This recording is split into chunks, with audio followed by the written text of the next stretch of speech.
Ready to make a difference? This is the Palm Harbor Chamber of Commerce podcast, where we connect you with the stories behind our local businesses. Welcome to the Palm Harbor Chamber podcast. I'm your host, Kert Rhodes, and today, oh yes, I have Kevin Littleman from Stars and Stripes Moving, and he's got his shirt, the apparel, he's rocking and rolling. How you doing today? I'm doing all right. Good to see you. Good to see you. So, A little chilly. it's a little chilly in here. It's like an ice box. That's okay. But- We'll warm up. Yeah. So, who's Kevin Littleman? Where does he come from? I know you just had a birthday. You're 32 years old now, but I did just Youngster. have a birthday last weekend. yeah, I survived, so that was good. baby steps, Yeah, little at a time, right? right? Man, where did I come from? That's an interesting question. Well, I know you So, you lived overseas when you were younger with your family and what have you. So Yeah, let's backtrack that a little bit. yeah, so I spent the most of my childhood overseas. Did a couple years in Germany, a couple years in Thailand. That was fun. Air Force, so Air Force kid. Yeah. And then after 9/11, brought us back stateside. Yeah. So we got here to Satellite Beach, on the other coast. East Coast. Yeah. Yeah. We got there December 15th, 2001. Wow. So, You know the exact I date. know the exact date. Wow, 'cause okay. It was 2 weeks. It was 10 days to Christmas. Oh, okay. We were living in a hotel. We didn't even have a house by the time we got back here. Okay. They brought us back so fast. Yeah. Yeah, and I've lived in Florida since then. Okay. All right. So what made you start a moving company? Oh boy. I want to hear So, this. Oh boy. Yeah, I didn't really. So I. Accident? On purpose? Well, it's kind of one of those things. So I was I needed a job, so I went on Indeed and I got hired by a moving company. Yeah. And my whole mindset was like, hey, I traveled a bunch when I was younger. Mm-hmm. We moved all the time. Right. I could do this. Right, Not right. a big deal, right? You're Mr. Organization. Yeah, it worked. I could pretty easily figure out how to move stuff around. And so I started there, and while I was there, the whole thought process was I wanted to go get my drone pilot's license. I wanted to go do something with drones, Okay. inspection work, Yeah. insurance work, things like that. That's what I wanted to do. And as it would have it, I never left. So I started working 80 hours a week, and then I'm no longer studying, and before long it was like, You were in that groove. it's 3 years down the line. I'm like, oh crap, I never did this thing that I was starting. Yeah. Right. Yeah. And it's actually, I use that lesson now to tell people, getting a job,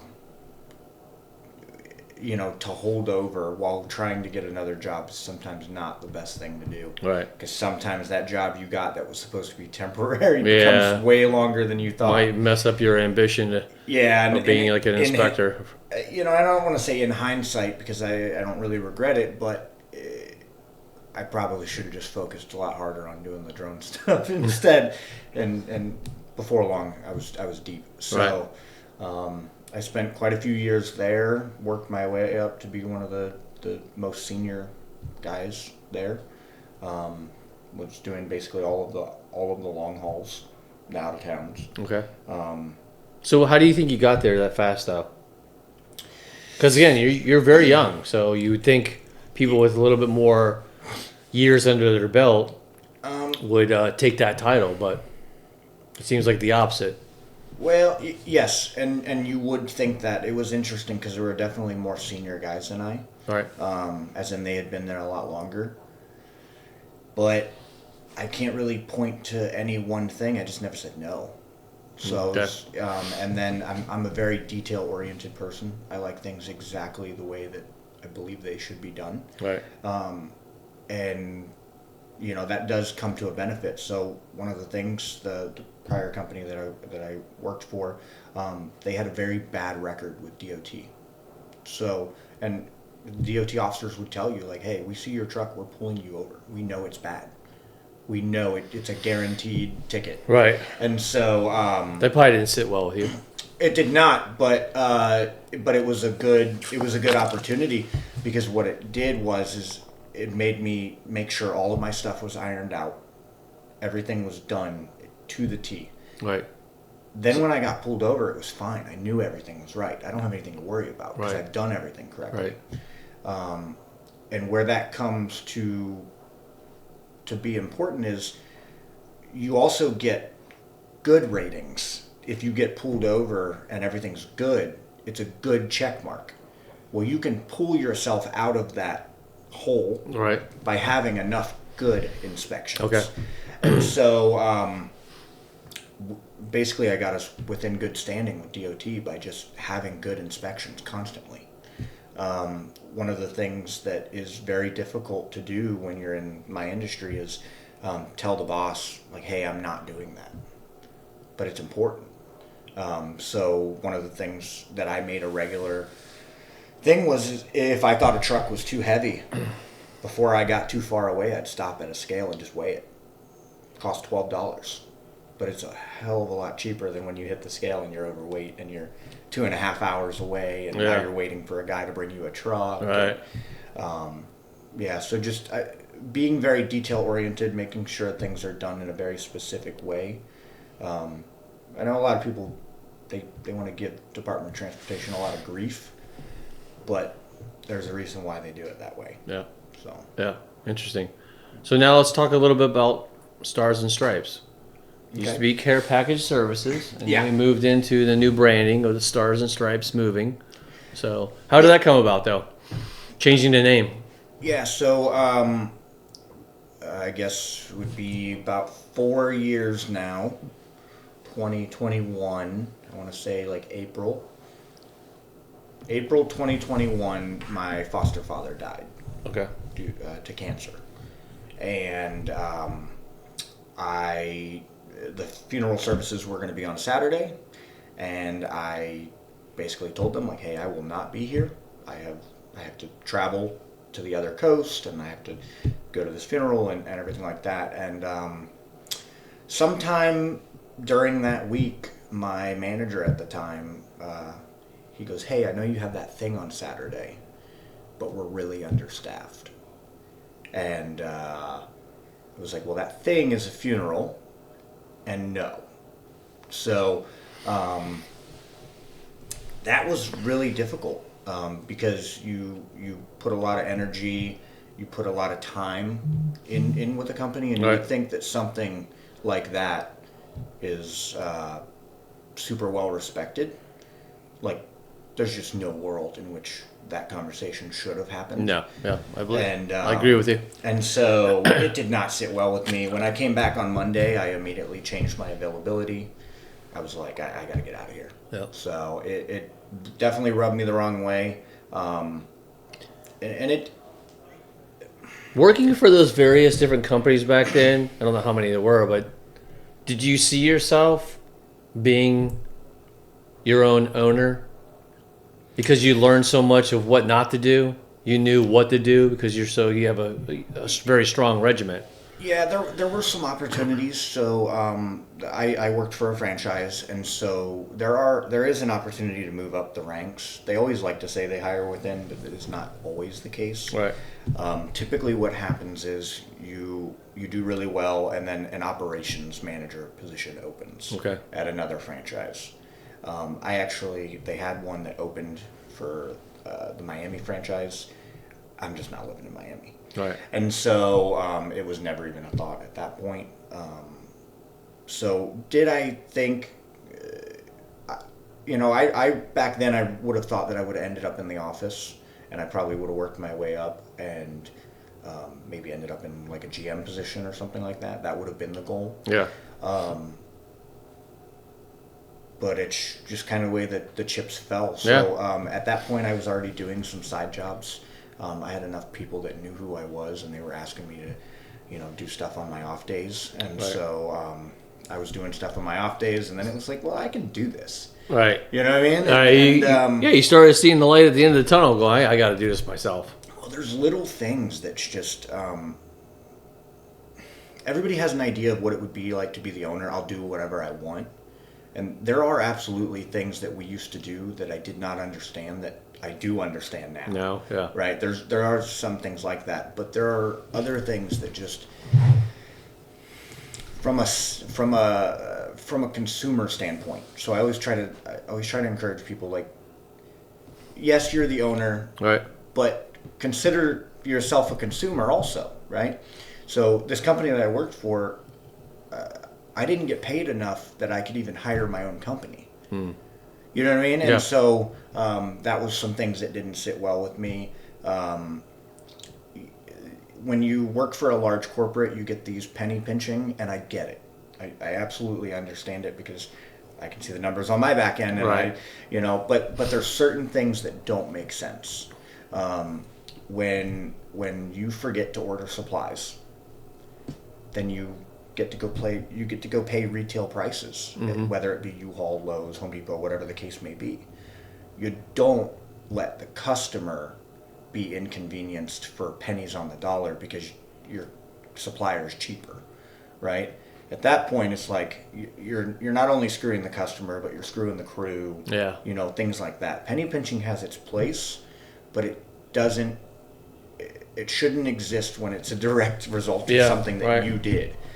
So, so long story short, that happened, and I was like, I changed my availability. I'm like, hey, I'm going to go do this myself. But I started only doing packing. That's where Care Package Services came from. Right. It was only a packing company. So I started, all I did was packing. We would come in, pack all your belongings up, and then you would hire a moving company. There are a lot of moving companies out here who do not want to do the packing. So that was kind of what we were targeting. So did you bring everything together under one umbrella now? I did now, yeah. Okay. So it became apparent why there are not only straight packing companies. It's just, there's not enough. There's just Well, not you're a lot enough more volume. diversified, so you have a better service now Yeah, to provide. right. And so we included moving into our services. We started doing labor only, and then it was like, okay, well, it's time to graduate and get a truck. Yeah. And work our way up. And one thing that we should have probably addressed earlier and that we didn't was the name.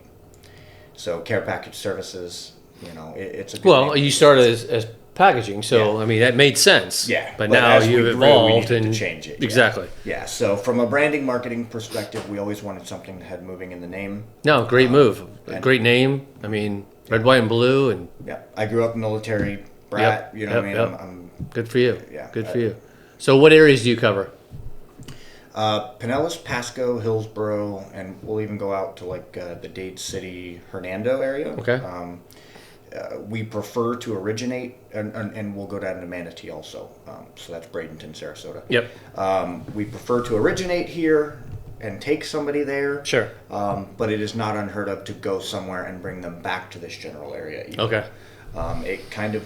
So you can go to Indiana and Yeah. say, "Hey, I'm moving down to Palm Harbor." We can. It does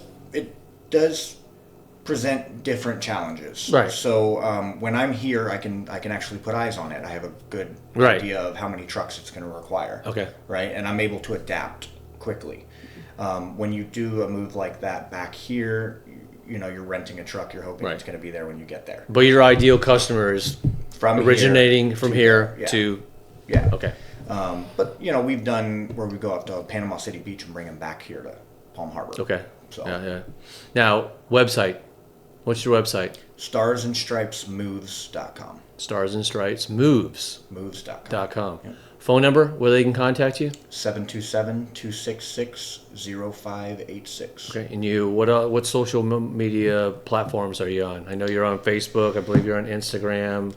Yeah, so I primarily Facebook, but we Okay. do have an Instagram since it Okay. flows over pretty easily. Okay. And your typical customer, I know you work with realtors mainly, right?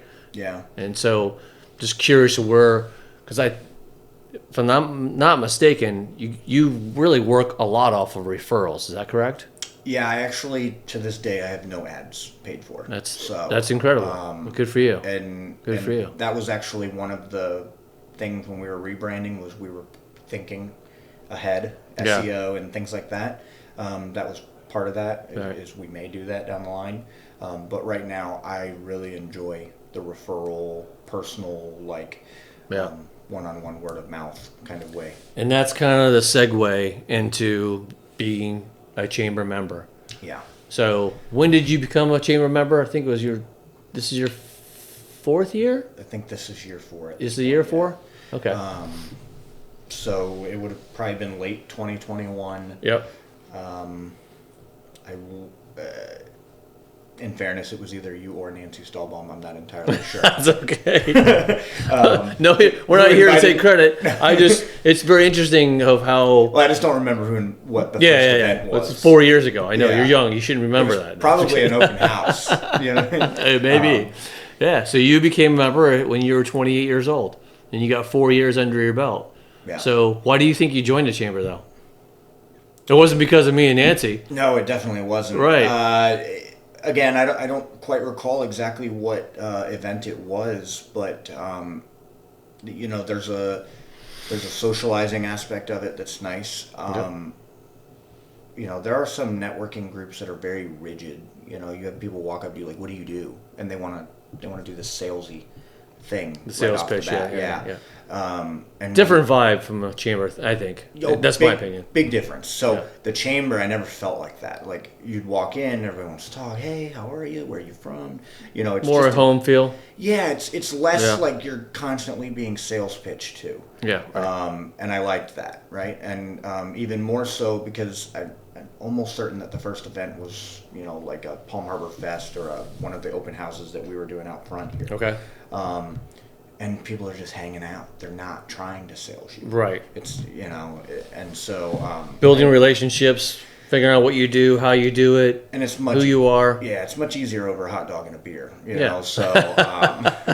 so Well said. I like that. yeah, you get you definitely... You're going to get more information out of people like that. I mean, Always. but it's more of a social, like you said, it's a social event. It's really, there's no pressure, if you will, right? That's what I like about our chamber is when you have these events, it's more, it's open arms. Hey, Kevin, how you doing? And it's more just very simple conversation, right? Yeah, I don't want to be in a lecture hall, you know? Right. And so, True. you know, they always say people do business with people that they know, like, and trust. Yeah. Well, there's a reason why they're done in that order, Yeah. right? So it's like they have to know you first, Yeah. knowing you, your family, your kids, things Right. like that, right? Right.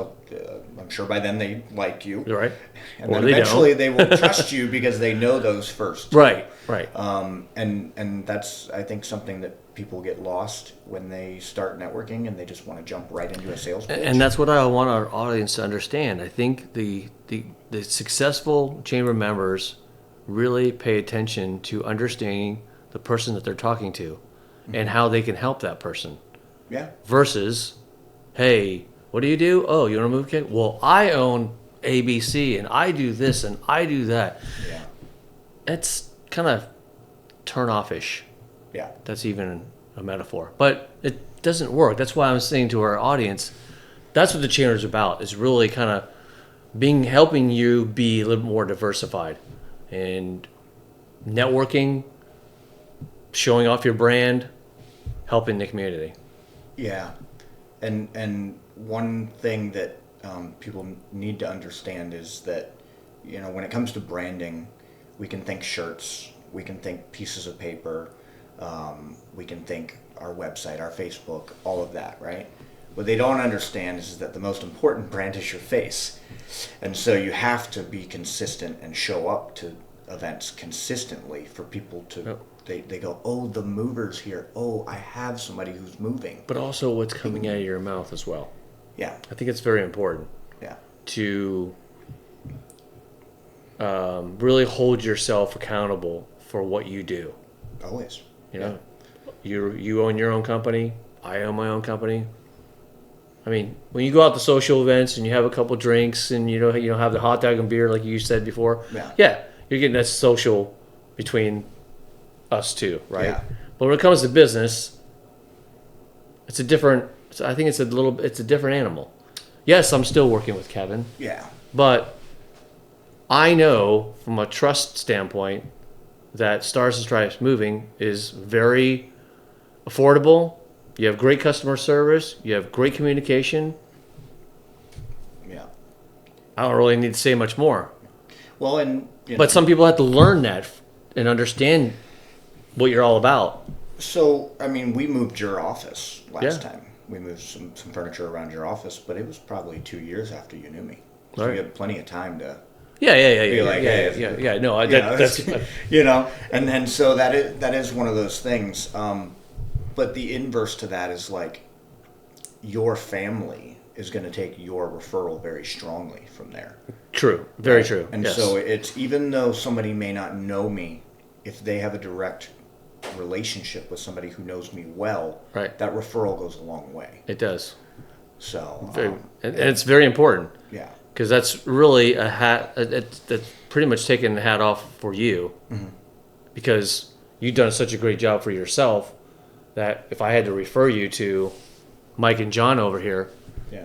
Or they're gonna mom. go, oh, Mike and John are gonna go, oh, Kurt, you know Kevin? Oh yeah, I've known Kevin for 4 years. He's got a moving company. He does this, that, and that. Give him a shot. Give him a call.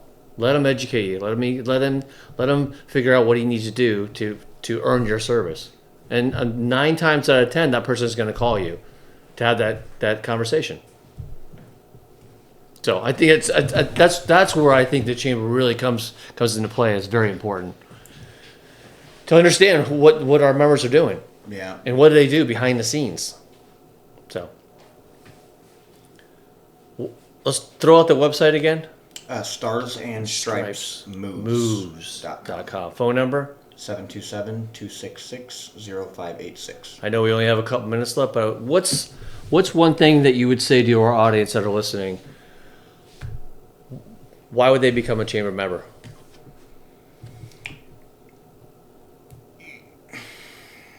If nothing else, just relationships are good. One of the best things that you can do to add value to your clients, right? So for me, is to have a resource. We want to act like a resource to our clients, and so it's really nice when I move somebody in and like the AC breaks. Yeah. Right? It's not nice for them. No. But it's nice that I'm able to give them a referral immediately, Yeah. and we can get it fixed. Yep. You right? got the resources. Yeah. And any other number of things that can happen. Something Right. electrical goes on, AC's acting weird, a door doesn't close correctly. It's really nice to have, and these things happen. Oh yeah, all the time. And it's nice to have somebody to go, hey, I have something, right? One of the things we do all the time is like they move in and they don't realize how gross the carpets are. Right. Howard's Cleaning. It's an easy referral right Yeah, it off the is. bat. It We've is. done tons of work with them. They do great work. Right. And so being able to be a resource for them is a big benefit. And then on top of that, it's just, I think, lifelong friends. I've got quite a few people that I've met here through the chamber that, we've gone on cruises together. Yeah. We've gone to foreign countries together, That's cool. and that's Yeah. kind of that's cool. Yeah, it is. So It is. It's cool to have good people. We've connected with their families. We know their children. And Yeah. that's not guaranteed, but it does happen. Yeah. Well, good luck on your new rebranding, Stars and Stripes. Thank you, sir. Moving. Kevin Littleman, folks. Appreciate your time. That's it. Absolutely. We're done. Thank you, sir. All right, man. Don't forget to subscribe to the Palm Harbor Chamber newsletter for updates and the next episode. A big thank you to our trustees for their incredible support. This podcast was produced by ABS Photo and Video.